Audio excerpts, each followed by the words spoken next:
Guys, the last step. It's been a long day, right? Or for maybe you guys a long weekend or a couple weekends, which is okay. But the last step, the most important, sit back, relax, and enjoy. I can't tell you how much a pond has changed my personal life in living with one, and how every morning my cup of coffee is out by the pond as I go through emails of the day or texts or look at family photos, whatever it may be.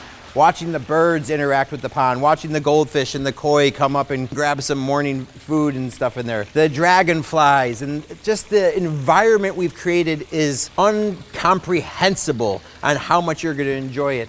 And then throughout the day, you know, the entertainment value you can have for every family party. I can promise you, you bring a piece of paradise like this into your backyard, you're not only going to be the most famous person on the block, but the most famous person with your entire family. Every family party is going to be hosted at your backyard. And if you guys went ahead and splurged and enhanced your pond with some of those magical underwater lights, not only do you get a daytime pond, but you get a nighttime pond.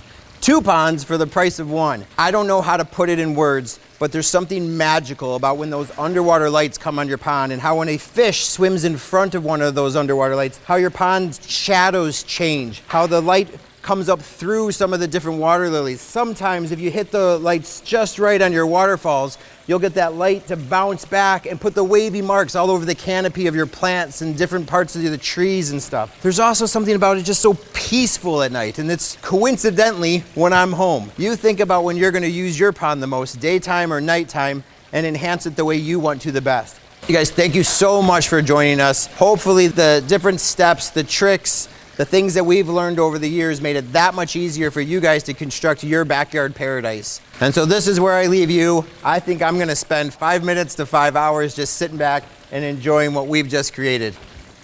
Bye.